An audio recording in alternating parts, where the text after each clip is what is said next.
أيوة. السلام عليكم يا شيخ ثابر.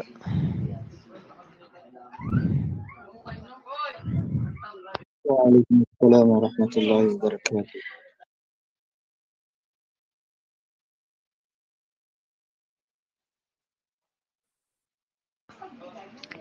Magmukaddiman ako, Sheikh. Sige po. نعم. أعوذ بالله من الشيطان الرجيم. بسم الله الرحمن الرحيم. السلام عليكم ورحمة الله وبركاته. Ngayong gabi ng Friday, tayo ay binigyan ni Allah ng pagkakataon upang magnilay, matuto at muling mapalapit sa Kanya. Sa katahimikan ng gabi, naway ang bawat salita ay maging paalala ng habag at gabay ni Allah sa ating buhay. At malugod po naming tinatanggap ang lahat ng nanonood at nakikinig dyan sa may Facebook Live at pati na rin po dito sa may Google Meet at especially sa ating butihing tagapagsalita na si Sheikh Sabir Gabriel.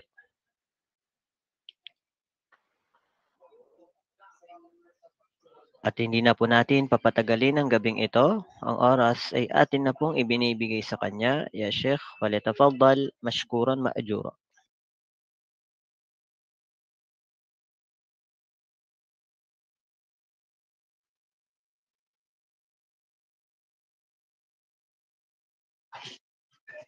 Naririnig po ba ng lahat? Naam po ya Sheikh, malinaw po.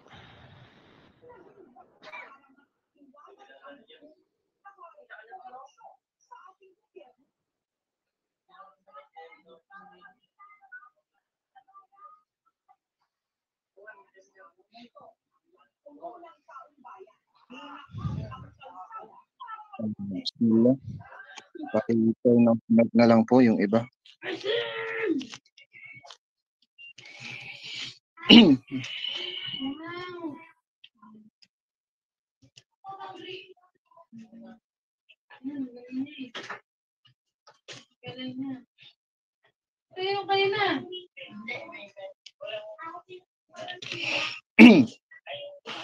الحمد لله على نعمة الظاهرة والباطنة التي أجلها نعمة الإسلام، وأشهد أن لا إله إلا الله وحده لا شريك له في ربوبيته وإلهيته وأسمائه وصفاته العظام، وأشهد أن محمدا عبده ورسوله بعثه بدين الإسلام إلى جميع الأنام، صلى الله عليه وعلى آله وأصحابه البرر الكرام وسلم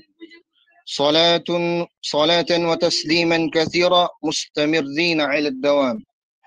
أما بعد. Mga alipin ng Allah subhanahu wa ta'ala,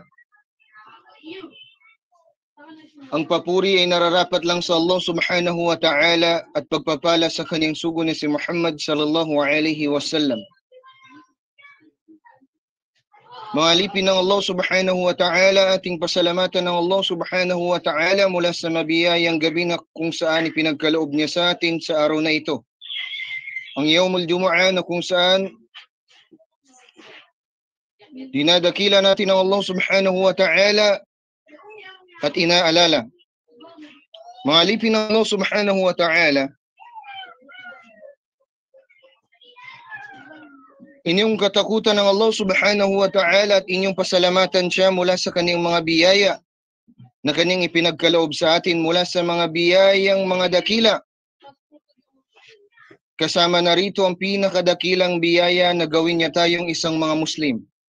Isa sa mga mananampalataya na nananampalataya sa nag-iisang Diyos na si Allah subhanahu wa ta'ala.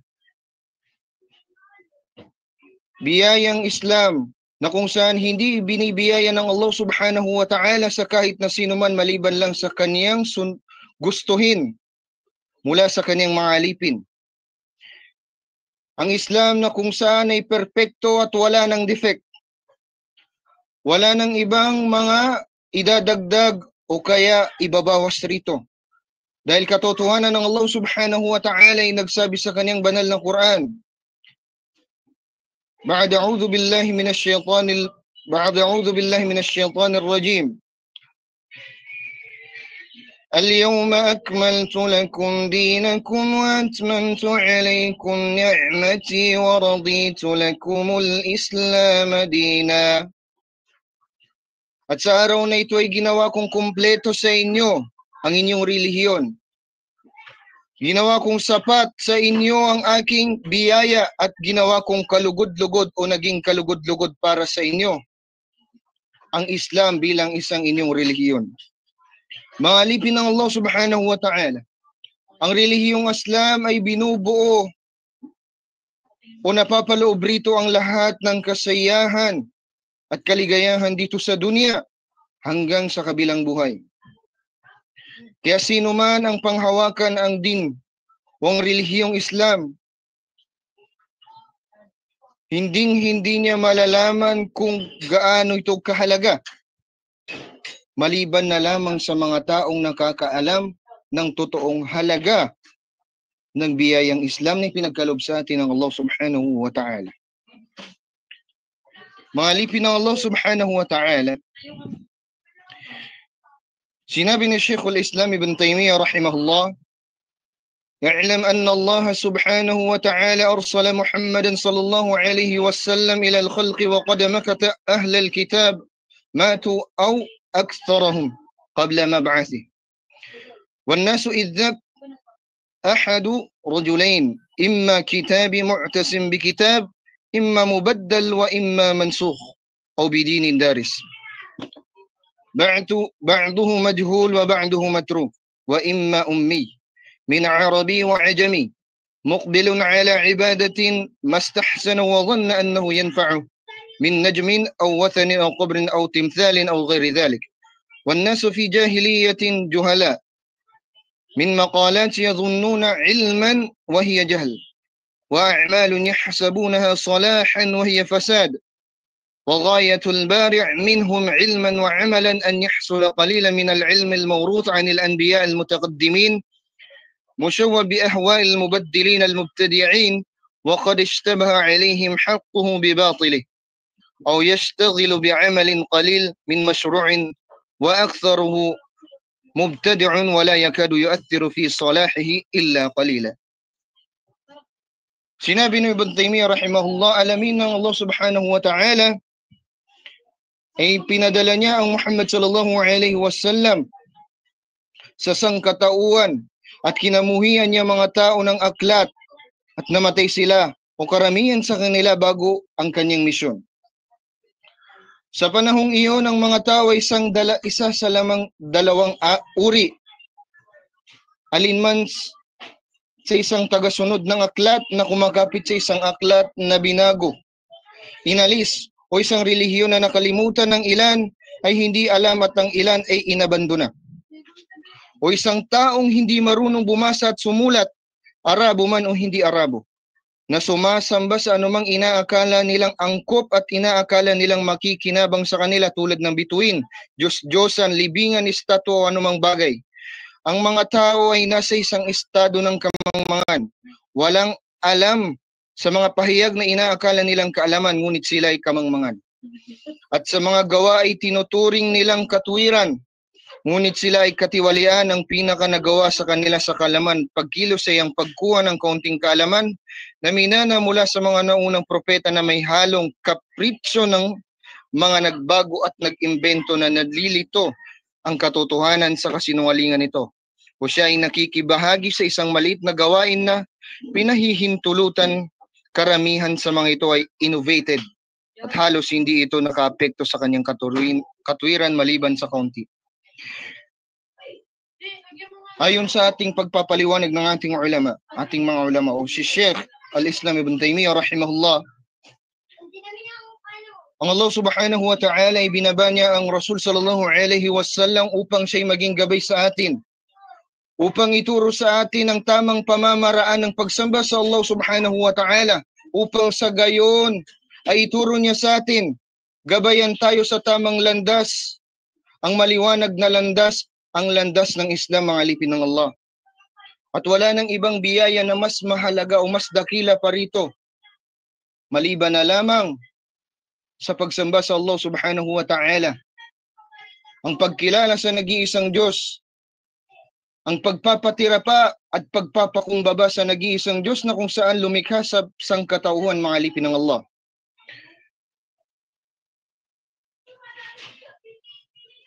Yun ay nabanggit, katulad ng nabanggit ng ating Sheikh, si Sheikhul Islam Ibn Taymiyyah rahimahullah, mula sa mga katangian ng mga taong mangmang sa panahon dati.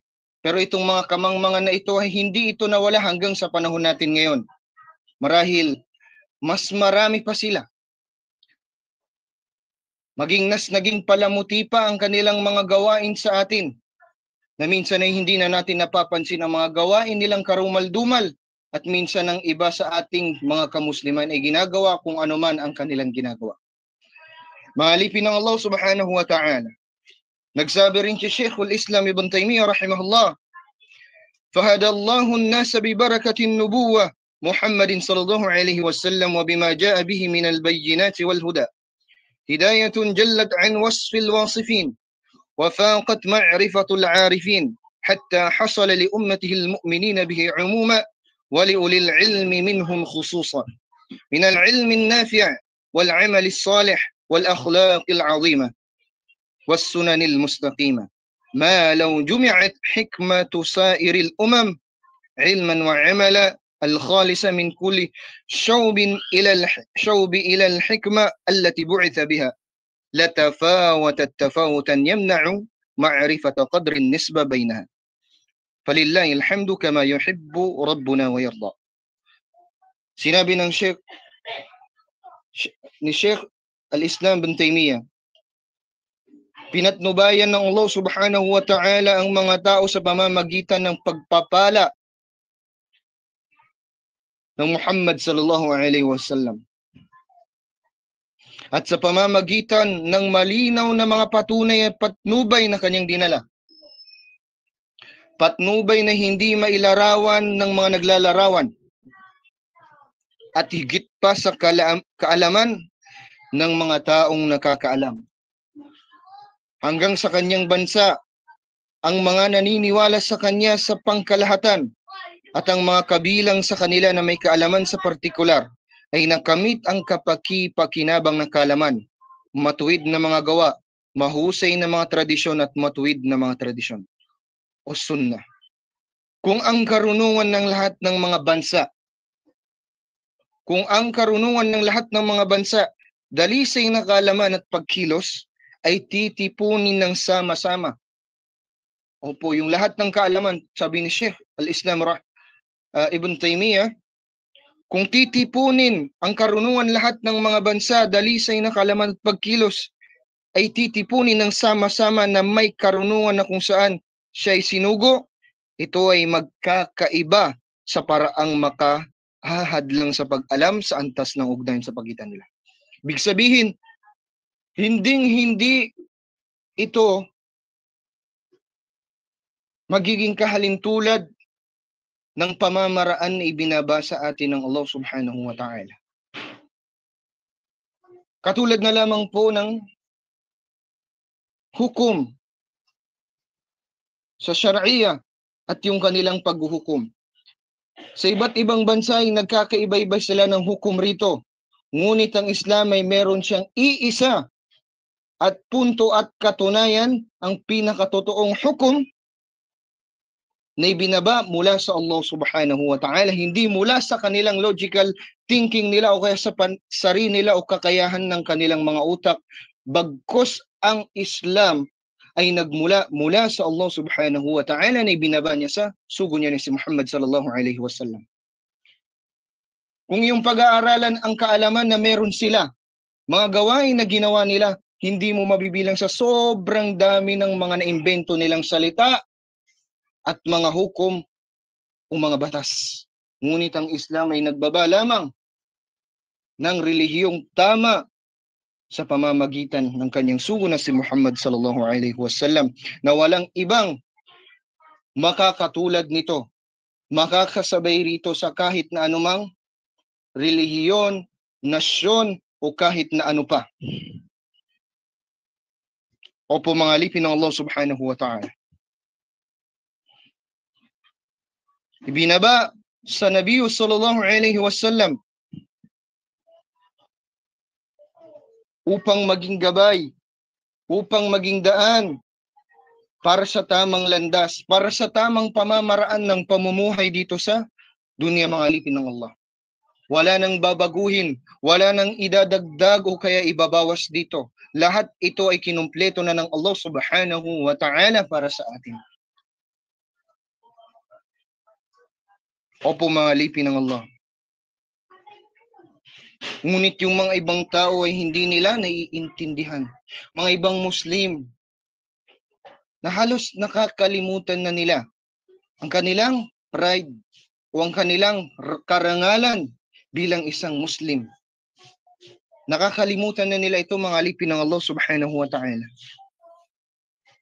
Minsan ay mas ginugusto nila, mas inuuna nila kung ano ang kagustuhan ng mga yaong taong iyon na hindi nananampalataya sa Allah subhanahu wa ta'ala. At ang masakit pa rito, mga alipin ng Allah, hindi lamang sila'y sumunod, bagkus sila pa'y nalulugod sa kung anong ginawa nila. Hindi lang basta sa pilitan, kundi kagustuhan nila ito mula sa kanilang kaloob-looban, mga alipin ng Allah.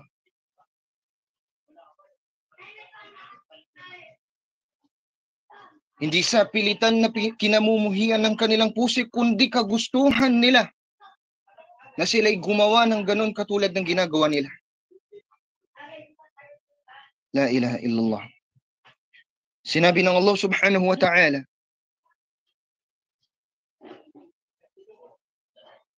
sa kanyang banal na aklat, ang Quran,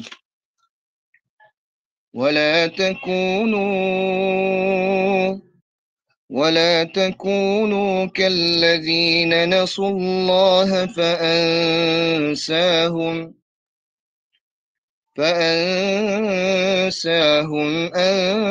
أنفسهم أولئك هم الفاسقون.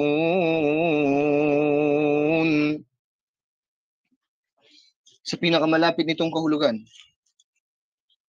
At huwag, sinabi ng Allah, at huwag kayong maging katulad niya ang mga nakalimot sa pag-alaala sa Allah.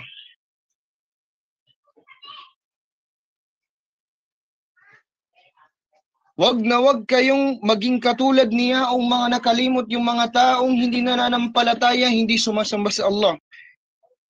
Kaya sila ay kanyang ginawang makalimot. Ginawa ng Allah subhanahu wa ta'ala ang mga taong ito na nakalimot sa kanya sa pag-iibada. Kaya ginawa niya silang nakalimot sa kanilang mga sarili. Sila yaong mga taong suwail. Allahu Akbar.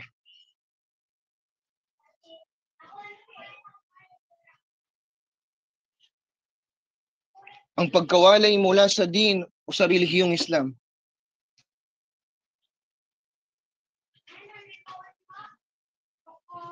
ay pinagsabihan na tayo, binalaan na tayo ng Allah subhanahu wa ta'ala na hindi tayo maging katulad sa mga yaong iyon. Na ginusto nilang kalimutan ang kanilang mga sarili. Pinalimot sa kanila. Pinalimot sa kanila ng Allah subhanahu wa ta'ala ang kanilang mga sarili. Ang karapatan niya, ang karapatan nila bilang alipin ng Allah subhanahu wa ta'ala.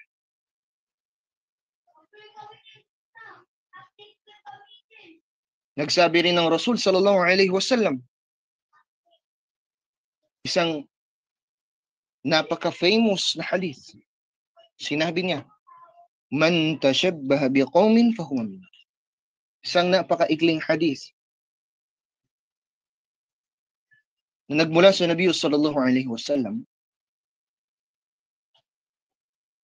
Sinabi niya, man tashabbaha biqaumin fahuwa minhum. Sino man ang manggaya sa isang nasyon, ay katulad niya sila. Example natin, mga alipin ng Allah.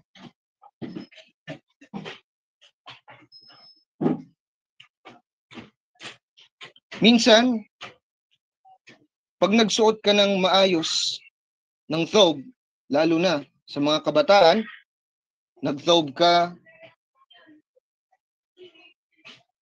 nag-kimon ka o di kaya nagsuot ka ng tutob o takiya, yung iba nakikita ka bilang talibul ilm, kahit hindi ka naman ganun.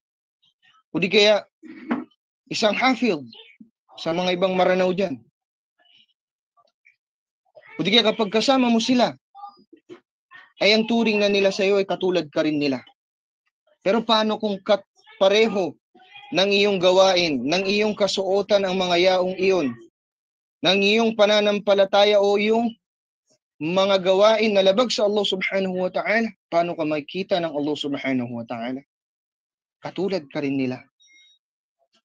Maliban na lamang kung ikaw ang nagdudulot sa kanila upang akayin sila o gabayan sila patungo sa daan o tamang landas ng Islam.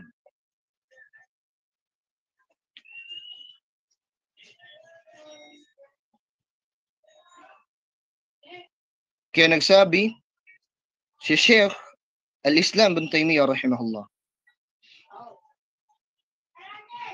ومع أن الله قد حذرنا سبيلهم فقضاؤه نافذ بما أخبر به رسوله مما سبق في علمه، حيث قال فيما أخرجاه في صحيحين عن أبي سعيد الخدري رضي الله عنه قال قال رسول الله صلى الله عليه وسلم لتتبعن سنن من كان قبلكم حذو القذة بالقذة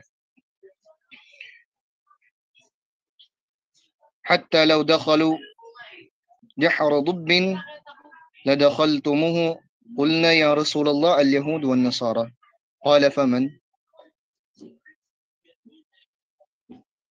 Sinabi na Sheikh al-Islam bin Taymiyyah, bagamat binalaan tayo ng Diyos sa kanilang landas, binalaan tayo ng Allah subhanahu wa ta'ala sa kanilang landas, ang kanyang paghatol ay may bisa batay sa ipinaalam sa atin ng kanyang sugo mula sa dati niyang naalaman.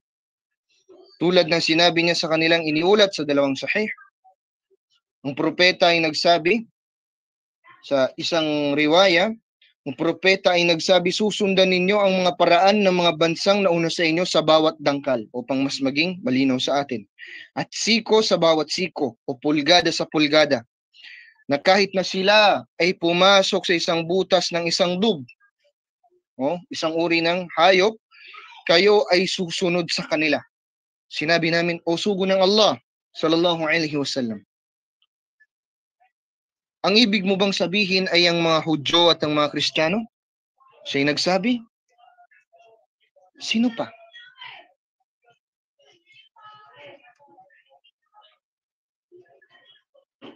Ibig sabihin, mga alipin ng Allah subhanahu wa ta'ala,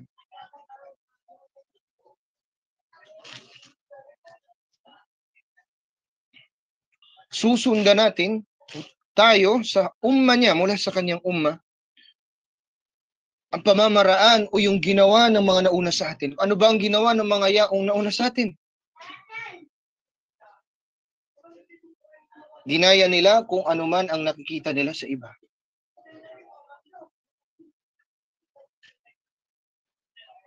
Kung ang mga ibang tao ay sumasamba sa mga Diyos-Diyosan, sila din ay sumamba sa Diyos-Diyosan. Alam nilang katotohanan, ngunit mas ginusto nila na sumunod o gumaya sa kung anuman nakikita nila na maganda para sa kanilang mga sarili.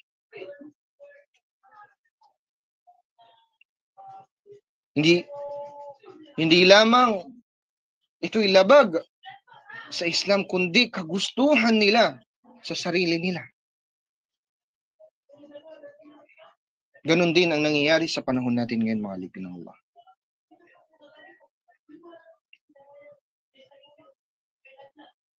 Nagiging pareho tayo ng mga yaong taong iyon mula sa umma ng Nabi sallallahu alaihi wasallam. Nagiging kapareho ng mga yaong mga Muslim. Kanilang sinasabi, Sila'y mga Muslim, ngunit kung titingnan mo sila sa kanilang gawain, hindi sila nalalayo mula sa mga gawain ng mga yaong kuffar. Ng mga yaong hindi nananampalataya at sumusunod sa Allah subhanahu wa ta'ala.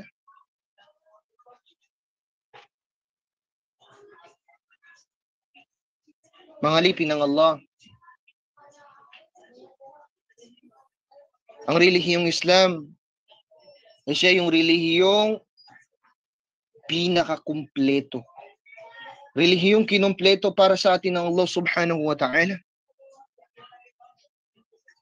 At sino man ang panghawakan ito ay mapapasa kanya ang karangalan ng Allah subhanahu wa ta'ala. Sinabi ng Allah subhanahu wa ta'ala,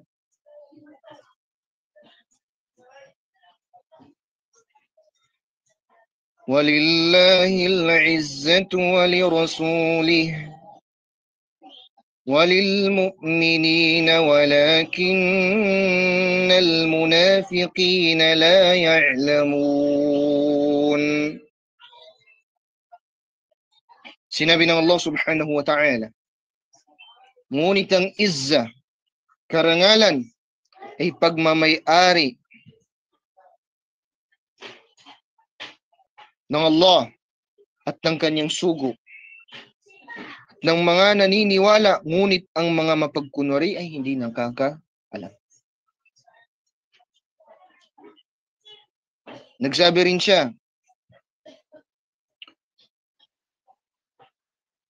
Man kana yuridu al-izzata falillahi al-izzatu jami'a.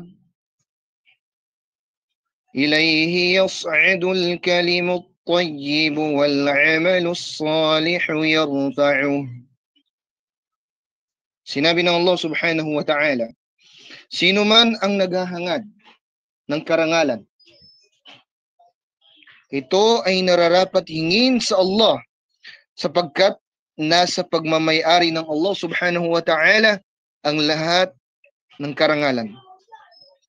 Sa kanya pumapaitaas ang mga mabubuting salita at kanyang itinataas ang mga gawaing matuwid. Okay. Ngunit mga alipin ng Allah subhanahu wa ta'ala,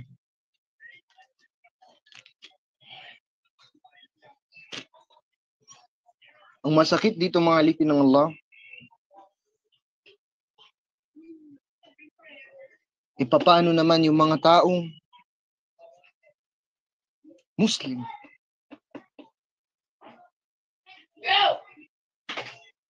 na kanilang hinahangad o hinahabol o sinisik nila ang karangalan bukod sa Islam. Karangalan mula sa mga kuffar sa pamamaraan ng ginagawa nila, sa pamamaraan ng kanilang pag-iibada, sa pamamaraan ng kanilang pakikisalamuha, sa pamamaraan ng kanilang pagbabatas, sa pamamaraan nila at mga gawain, ay sila'y nalulugot at hindi nagkakaroon ng pagkamuhi sa kanilang mga puso. Pakikisalamuha ng may halong pagkasaya. Pakikisalamuha sa kanila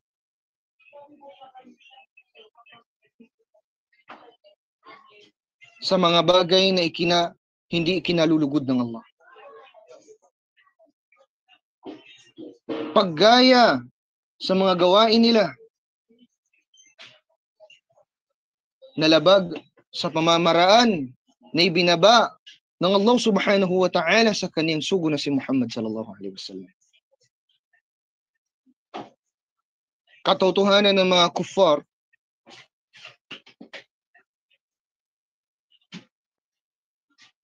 ay sa sobrang sobra nila sa kanilang mga gawain, sa kanilang mga sarili, ay nagawa nilang hindi lang sumamba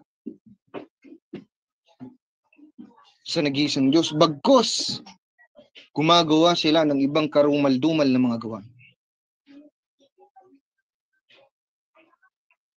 Gumagawa sila ng parang bahay-bahayan ng isang patay.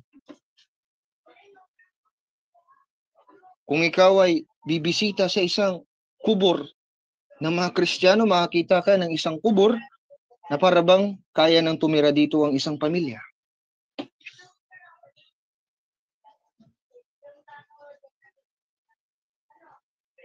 O di kaya nag-aalis sila ng kung ano-anong mga bagay.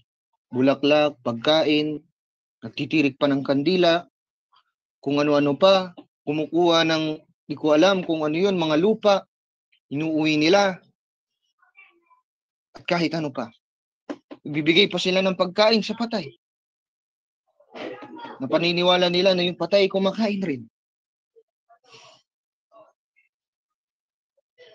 Ang masakit dito mga alipin ng Allah, na yaong mga nagsasabi ng kanilang pananampalataya na sila yung mga Muslim, ay ganoon din ang kanilang ginagawa. Hindi man sa ganoon ay kasing laki ng bahay, pero grabe naman yung pagdidekorasyon sa kanilang mga libing. Pag-aalay rito ng kung ano-ano. Pinagbabawal ng Nabi sallallahu alaihi wasallam ang pagbisita ng isang kababaihan sa isang kubur, pero sila'y gumagawa pa rin ng pinagbabawal nito. Kasi nga, ganun din ang ginagawa ng mga kuffar. Babae at lalaki pumupunta sa isang kubur. Upang ano? Panggawing tourist spot? Upang gawing special day? Hindi po ito ang tamang pamamaraan na ibinabasa ng Nabi sallallahu alaihi wasallam. Pangalawa, mga gawain na wala naman talagang katotohanan. Walang dalil na nagmula sa sunna o kaya sa Quran, pero sila'y gumagawa nito. Ibinaba na nga sa inyo ang relihiyong Islam ng sapat at kumpleto, ngunit tinadagdagan nyo pa. Dalawang selebrasyon na ibinaba sa atin ng Allah subhanahu wa ta'ala, pero nagdagdag pa sila.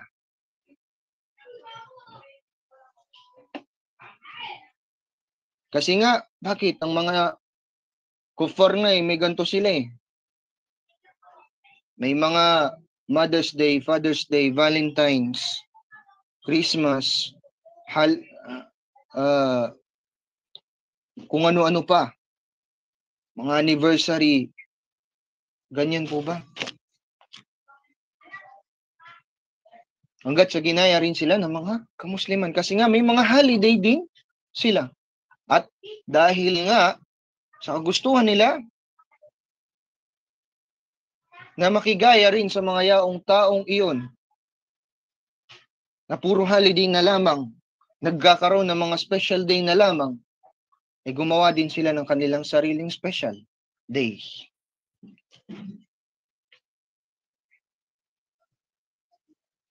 Na wala naman talaga sa turo o sugo ng Nabi sallallahu alaihi wasallam.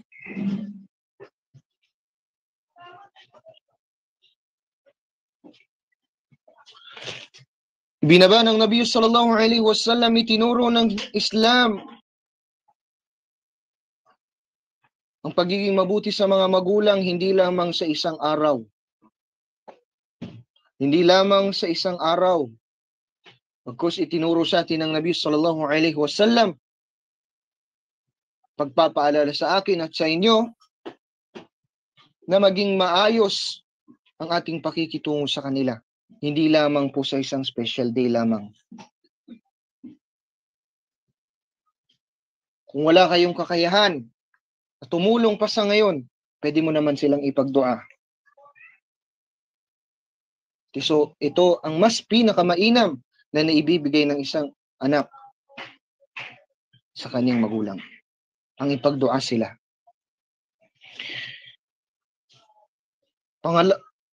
Pangatlo, itinuro sa atin ng Nabi ng Islam pagiging malinis. Pero hindi lamang po sa special day lamang. Kasi merong mga ibang bansa ay gumagawa nito. O kaya araw ng isang sanggol. O marami pa. Kung titingnan natin, yung mga holiday nila, sobrang dami. Pero hindi po ganito ang Islam, mga alipin ng Allah. Nagtukoy o nagbigay ng tukoy na araw ang Nabi o ang Islam para sa tamang special day lamang. Ito ang Eid al-Fitr at Eid al-Adha.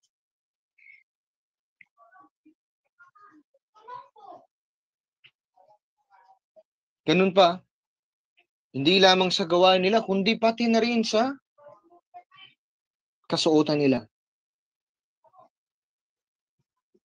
Dahil nauso ang fashion, naging fashion din sila sa kanilang relihiyon.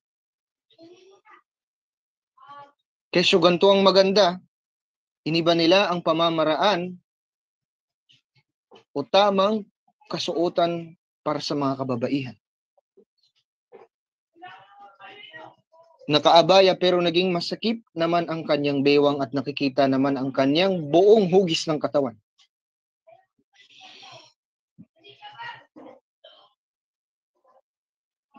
Nakahijab nga, ngunit kung ano naman ang nilalagay sa kanyang mukha mula sa mga makeup, lipstick, foundation, at ano pa, eyeliner, eyebrow, lahat po yun. Hindi po ba ito'y gawain ng isang mga kuffar? Opo, mga alipin ng Allah subhanahu wa ta'ala. Kaya mga alipin ng Allah subhanahu wa ta'ala, katakutan ninyo ang Allah subhanahu wa ta'ala at pasalamatan at maging proud. Proud. O magkaroon kayo ng pride sa inyong relihiyon. Yan ang pinakadakilang ibiniyaya sa inyo ng Allah subhanahu wa ta'ala, maging malugod kayo. Maging proud kayo. Magkaroon kayo ng lakas ng loob. Taas noo na ipakilala ninyo ang inyong relihiyon sa pamamagitan ninyong mga alipin ng Allah. Hindi sa pamamagitan ng iba, kundi sa inyo makikita ang tunay na Islam, ang tunay na pamamaraan ng Nabi sallallahu alaihi wasallam sa inyo magsisimula, mga alipin ng Allah. Hindi tayo ang hahakutin nila, kundi tayo ang maghahakot sa kanila. Hindi tayo ang susunod sa kanila, kundi tayo ang magpapasunod sa kanila. Yun ang ating obligasyon, mga alipin ng Allah. Sa pamamagitan natin, sa pamamagitan ng pamamaraan na isinugo sa Nabi sallallahu alaihi wasallam. Sa kung anong mga sunna, pamamaraan o pakikisama ng Nabi sallallahu alaihi wasallam, lahat ito ay ating isakatuparan. Nang sa gayon ay makuha natin ang tagumpay at mapasunod natin sila at sila'y magbalik loob sa nag-iisang Diyos ng Allah subhanahu wa ta'ala. Sinabi ng Allah subhanahu wa ta'ala,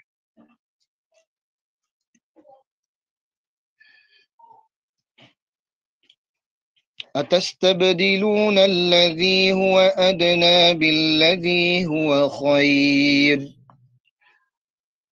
Si Moises, ayon sa Quran ay nagsabi, inyo bang kukunin ang mababang uri, kapalit ng higit na mainam na uri?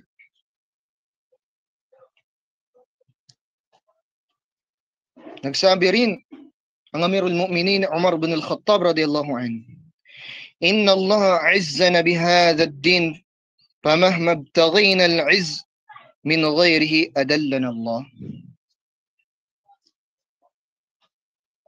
Sinabi ng Amirul Mu'minin, sa katunayan pinarangalan tayo ng Allah sa pamamagitan ng relihiyong ito, sa pamamagitan ng Islam.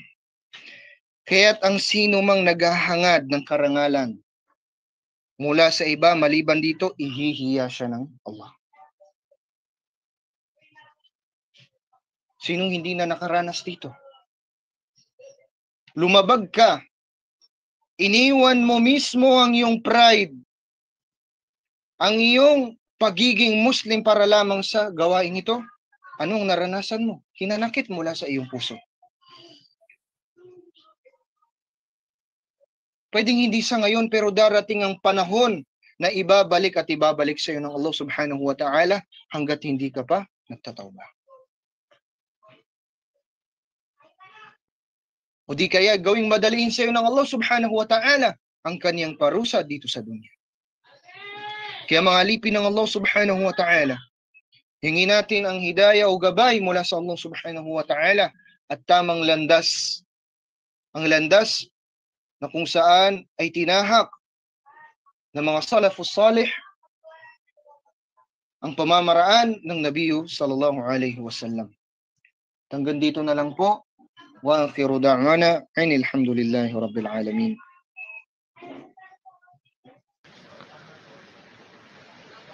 Subhanallah wa alhamdulillah. Isa na namang malalim at malawak na kaalaman ang naibahagi sa atin ng ating tagapagsalita na si Sheikh Sabir Gabriel. At alam naman po natin siya po ay hindi tumatanggap ng mga katanungan mula sa inyo. At kung maaari lamang po ay ating itong isulat sa papel at ating itong itago at inshallah ay ating itatanong sa susunod na ating tagapagsalita bukas inshallah.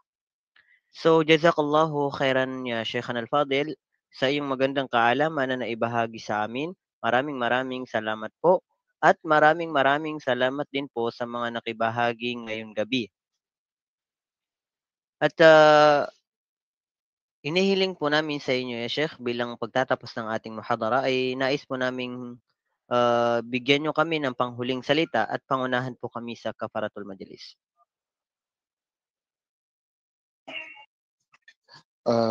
Sana po ay maunawaan natin kung ano man po ang ating tinalakay ngayong araw, ngayong gabi.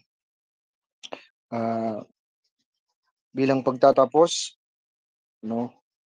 ay aking pinapayuan ang aking sarili pagkatapos sa inyo na katakutan natin ng Allah subhanahu wa ta'ala at pasalamatan natin siya sa lahat ng biyaya na kanyang pinagkaloob sa atin at wag tayong makakalimot na humingi o magdua sa kanya at humiling ng kapatawaran mula sa kanya, mga alipin ng Allah.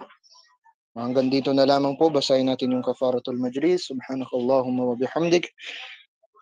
Nashhadu an la ilaha illa anta wa nastaghfiruka wa natubu ilaik. Assalamualaikum warahmatullahi wabarakatuh.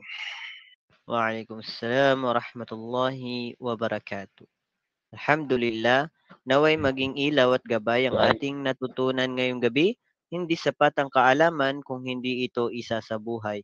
Gamitin natin ito upang lalo tayong mapalapit kay Allah subhanahu wa ta'ala. Hanggang sa muli mga kapatid sa pananampalatayang Islam, wassalamu alaikum warahmatullahi wabarakatuh.